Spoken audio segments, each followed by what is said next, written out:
নমস্কার, আপনারা দেখছেন জেলা বার্তা। আপনাদের সঙ্গে আমি শান্তিপ্রিয়া।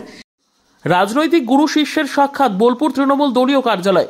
বীরভূম জেলা তৃণমূল কংগ্রেসের সভাপতি অনুব্রত মণ্ডল দীর্ঘ 2 বছর তিহার জেলে গরু পাচার কাণ্ডে বন্দী ছিলেন। সবেমাত্র ইডি সিবিআই তাকে জামিনে মুক্তি দিয়েছেন এবং বোলপুর নিজের বাসভবনে ফিরেছেন।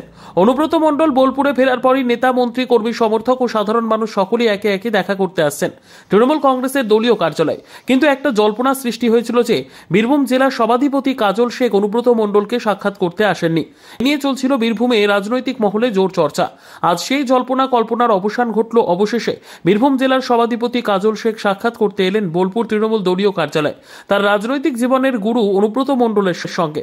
কাজল শেখ বারবার সাংবাদিকদের মুখোমুখি হয়ে বলেছেন, অনুব্রত মণ্ডল আমার অভিভাবক এবং রাজনৈতিক গুরু। তাই আজ বোলপুর তৃণমূল কংগ্রেসের দলীয় কার্যালয়ে গুরু শিষ্যের সাক্ষাৎ হলো। দীর্ঘ 2 বছর পর গুরু শিষ্যের সাক্ষাৎ। কাজল শেখ জানান, অনুব্রত মণ্ডলের শারীরিক অসুস্থতার খোঁজ খবর নিলাম এবং তিনি কেমন আছেন তা জিজ্ঞেস করলাম। এখন এই মুহূর্তে রাজনীতি নিয়ে কোনো কথাবার্তা হয়নি। অনুব্রত মণ্ডল সুস্থ হয়ে উঠলে তার সঙ্গে আবার সাক্ষাৎ হবে বলে জানান কাজল শেখ।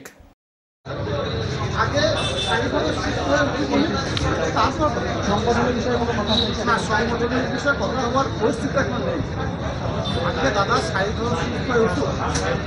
2 বছরের বেশি সময় ধরে তিনি আমাদের কাজ করতে প্রবেশ করেছেন। একটা মিথ্যা মামলায় জেহাদি আবুল রাখা হয়েছে বারবার আমাদের মাধ্যমে। তাছাড়া বীরভূম জেলার সংগঠনটাকে দিয়ে 30 দিন করে গড়ে তুলেছেন। সর্বত বীরভূম জেলার হাজার হাজারে কাছাকাছি ওনাকে দেখার জন্য একবার আসছেন, আমরাও একবার দেখার জন্য আসছি। আমি একজন নিজেকে কর্মী বা সজীব বলে বলবো। কাজী আমিরুল ইসলামের রিপোর্ট।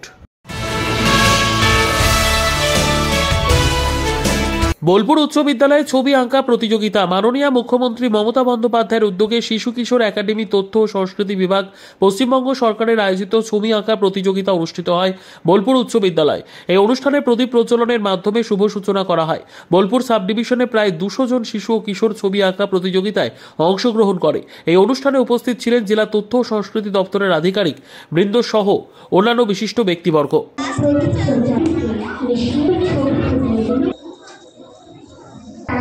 করার চেষ্টা করছি, আমরা অনুরোধ করছি।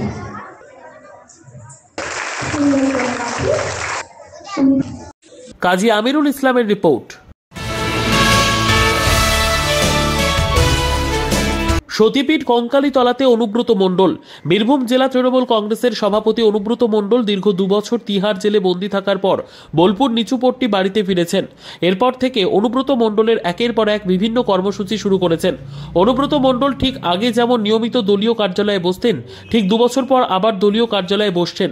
পাশাপাশি আজ তিনি সতীপীঠে অন্যতম পীঠ কঙ্কালীতলা পরিদর্শনে যান মেয়ে সুকন্যা মণ্ডলকে নিয়ে এবং সেখানে গিয়ে মা কঙ্কালী মায়ের কাছে পুজো দেন। তারপর সকলের খোঁজ খবর নেন।